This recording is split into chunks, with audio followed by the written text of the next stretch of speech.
बिस्मिल्लाहिर्रहमानिर्रहीम। अस्सलाम वालेकुम प्यारे दोस्तों, आशियान एकेडमी में आप सबको खुश आमदीद कहता हूँ। आज का जो हमारा टॉपिक है वो है अरिथमेटिक सीक्वेंस।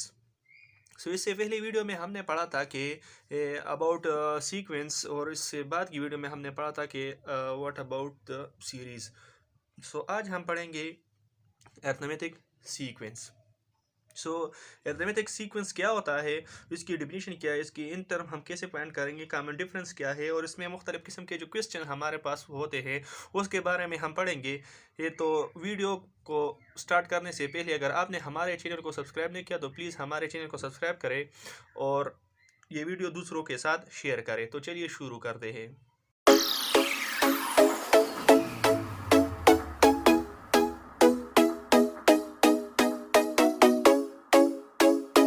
तो आज का जो हमारा टॉपिक है वो है अरिथमेटिक सीक्वेंस। अरिथमेटिक सीक्वेंस होता क्या है? अरिथमेटिक सीक्वेंस फॉर एग्जांपल हमारे पास एक सीक्वेंस है, लेट्स सपोज 1 3 5 9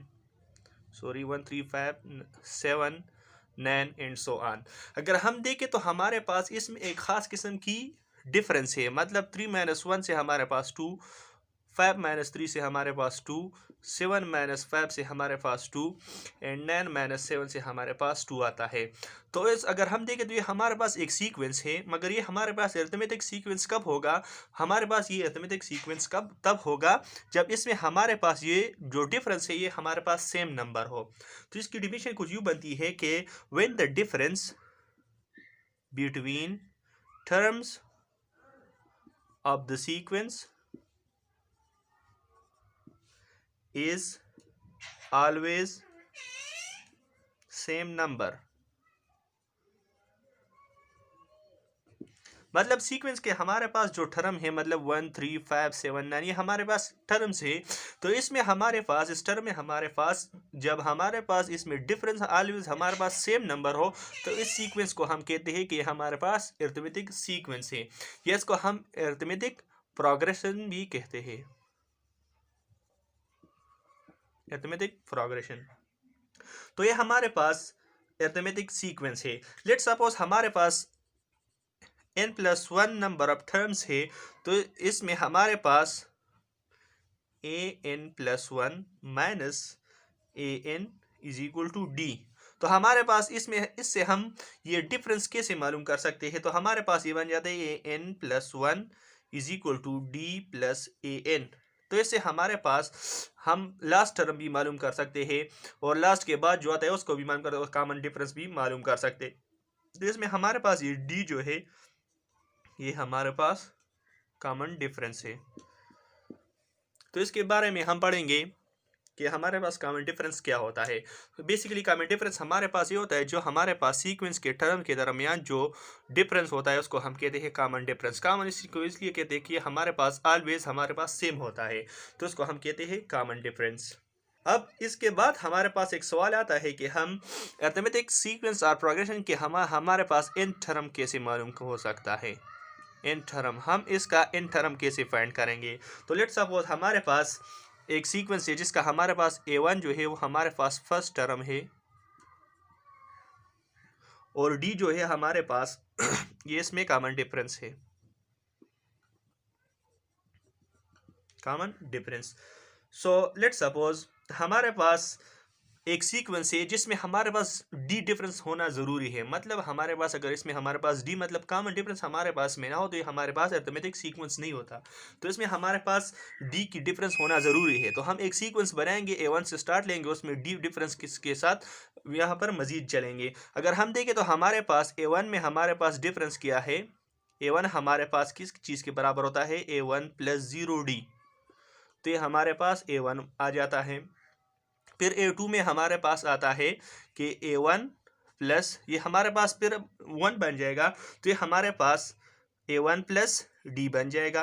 अगर हम a3 में देखें तो ये हमारे पास फर्स्ट टर्म होगा और उस फर्स्ट टर्म के साथ हमारे पास ये हमारे पास इसमें हमारे पास ये सेकंड टर्म होगा और प्लस हमारे पास डी होगा।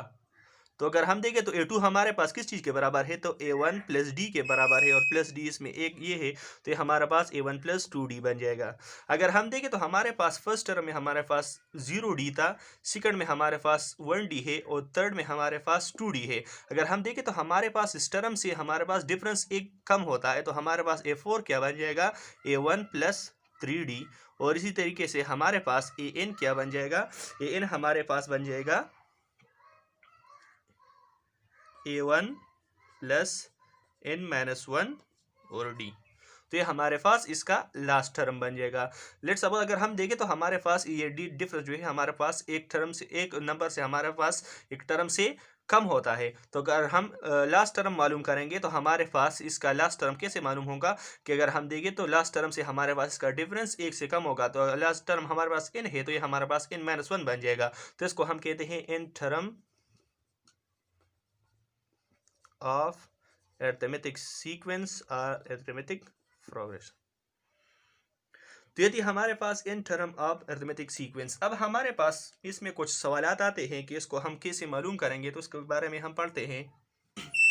अब सवाल ये है कि फॉर एग्जांपल हमारे पास एक सीक्वेंस गिवन है, इसमें हम कॉमन डिफरेंस को किस तरह मालूम करते हैं। तो जैसा कि मैंने बनाया कि इस कॉमन डिफरेंस को मालूम करने के लिए सिंपल तरीका है कि लेट्स सपोज हमारे पास ये फर्स्ट टर्म, ये सेकंड, ये थर्ड और ये फोर्थ एंड सो ऑन। तो हम कॉमन डिफरेंस को मालूम करने के लिए क्या करते हैं, इसको मालूम करने के लिए हम सेकंड टर्म से फर्स्ट को माइनस करते हैं, या थर्ड से सेकंड को माइनस करते हैं, या फोर्थ से हम थर्ड को माइनस करते हैं। तो इसी तरीके से हम इसकी कॉमन डिफरेंस को मालूम कर सकते हैं। और जो हमारे पास बहुत सिंपल है, मतलब फॉर एग्जांपल 4-1 से हमारे पास 3 आता है, 7-4 से हमारे पास 3 आता है, 10-7 से हमारे पास 3 आता है। तो इसमें हमारे पास कॉमन डिफरेंस क्या है, हमारे पास 3 है। कॉमन डिफरेंस मालूम करने के लिए सिंपल तरीका ये है कि हम जो सेकंड लास्ट नंबर है उससे हम फर्स्ट नंबर को माइनस करते हैं। अब दूसरा नंबर हमारे पास ये है कि अगर फॉर एग्जांपल अगर हमारे पास क्वेश्चन इस तरह का हो कि हमारे पास एक सीक्वेंस गिवन है, 20 है, 16.5 है एंड 13 है। ये हमारे पास एक सीक्वेंस है। हम ये कहते हैं कि हमारे पास इसमें 15 टर्म कौन सी होगी। तो हमारे पास इसमें सिंपल सा फार्मूला यूज़ होता है, जो हमारे पास ये है कि an is equal to a1 plus n-1 and D. अगर हम देखें तो हमारे पास कॉमन डिफरेंस, इसमें क्या कॉमन डिफरेंस मालूम करने के लिए हम क्या रखेंगे, 16.5 माइनस 20, तो इससे हमारे पास -3.5 आता है। तो इसी डी हमारे पास क्या है, 3.5 है, और ए एन हमारे पास ये 15 मांगता है, तो हम यहाँ पर इनकी जगह क्या लेंगे, 15 लिखेंगे। ए1 हमारे पास क्या है, ए1 हमारे पास 20 है, प्लस 15-1 एंड डी हमारे पास है -3.5। तो इसको सॉल्व कर लेंगे और हमारे पास इस तरह से ये 15 टर्म जो है हमारे पास मालूम हो जाएगी। तो इस तरीके से हम एक टर्म भी मालूम कर सकते हैं सीक्वेंस में, कि हमारे पास फॉर एग्जांपल हमारे पास यहाँ पर 20 टर्म हम मालूम कहते हैं कि 20 नंबर टर्म को मालूम कर ले, तो हमारे पास n की जगह 20 पुट कर लेंगे, a1 वहाँ पर 20 आ जाएगा, और यहाँ पर 20-1 और d हमारे पास वही आ जाएगा। तो इस तरीके से हम इसमें 15 टर्म मतलब टर्म नंबर जो हमारे हमसे मांगा गया हो उसको हम मालूम कर सकते हैं। अब थर्ड नंबर जो इस पर एग्जांपल बनता है वो ये है कि हम ये कहते हैं कि फाइंड द n टर्म। हाँ, n टर्म हमारे पास एक सीक्वेंस गिवन है कि उसको मालूम करें। 5 है, लेट्स सपोज 9 है एंड 13 है, और कहते हैं कि हमारे पास, और इसमें an हमारे पास गिवन है कि हमारे पास क्या है, 201 है, और हमें कहते हैं कि हमारे पास क्या मालूम करें, n मालूम करें।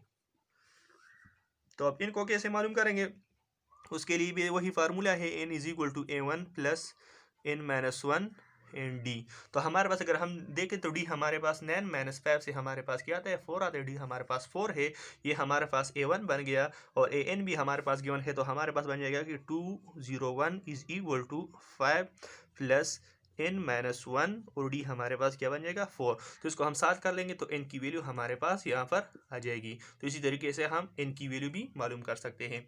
आई होप आपको अरिथमेटिक सीक्वेंस और अरिथमेटिक प्रोग्रेशन की समझ आई होगी। अगर आपको वीडियो पसंद आई तो प्लीज़ दूसरों के साथ शेयर करें और चैनल को सब्सक्राइब करें।